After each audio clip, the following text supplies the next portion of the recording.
Hi, I'm Torsten from T-Rex FX. I'm here in Copenhagen, Denmark with Myles Kennedy. Right now he's on tour with Slash, and he's also kind of recording right now an album with his other band called Alter Bridge. And how far are you with the new album? We're pretty much done. We've just got they're mixing it right now. Actually heading to the mastering. I think today, or was it yesterday, they start that whole process. So yeah, I mean the tracking was done back in March. We finished up end of March, and now you know, they're just putting all the end touches on things. Okay, what can we expect from the new Alter Bridge album? Will it be much different than the other ones we know, or? That's a good question. It's actually not from Blackbird, the second record, to this record. It's not an extreme difference. We definitely, I think, found our sound on that record as a unit, as a band, and so we carried on with that same concept in a sense, but tried to push things in certain directions a little further, and you know, we don't want to just continue to make the same record over and over, because the fans aren't going to want that. So I have to throw something in there that's, you know, some new elements. Yeah.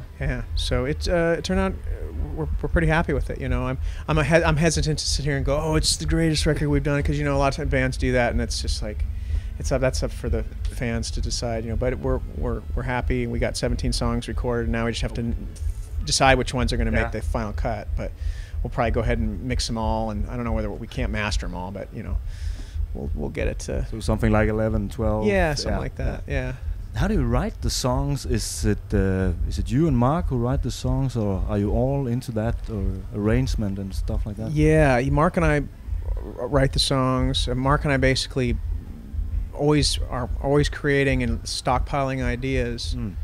And so then him and I get together, and we just kind of play off one another, and like, hey, what do you think of this part here? You know, just take these sections and try and put together songs, and then we bring in Brian and Scott and arrange them as a band, and that's where, you know, that's where we really find out if we have something. You know, a lot of times Mark and I will get excited about something, and we'll be like, oh, this is going to be great, and then we bring it to Brian and Scott, and they're like, and it just, for whatever reason, it just doesn't happen. And then there's songs where we're like, oh, you know, it's okay, and then we come together as a band, and something magic happens. So you never really know till you're in that final arranging process, you know, what's gonna happen with a song.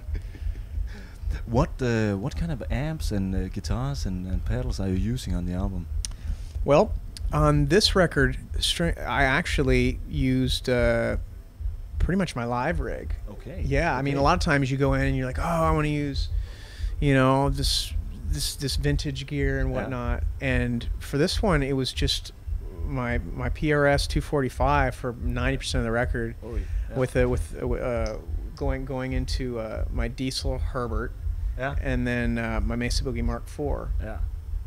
And that's how I rolled through the whole record. And then as far as effects go, it's kind of my job in this band is to add the textures and the colors. And so I used a number of pedals, T-Rex included. Thank you all for being so helpful there. Got some great stuff. Actually, the first, I think one of the first leads I did on the record, I ended up really gravitating towards the Mudhoney pedal, and it sounds like a lot of players like that pedal a lot. It seems like it's just got something. It's something about it, you know. It's like it's great to kick that on, and it just rounds out your sound. Yeah. And it kind of helps. It just gives you that kind of creamy tone that as a lead player, you know. How do you set it? Do you use a boost switch, or? I think I did. Actually, I did use the boost, and I kept everything.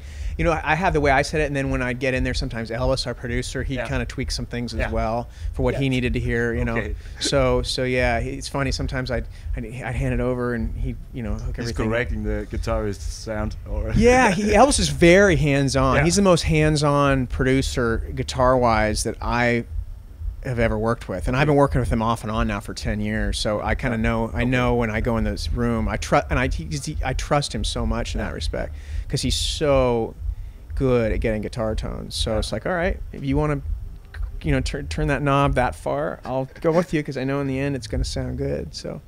Yeah, but because I think there's a lot of people today who actually kind of record just dry guitar and then add the effects in the computer. And stuff Yeah.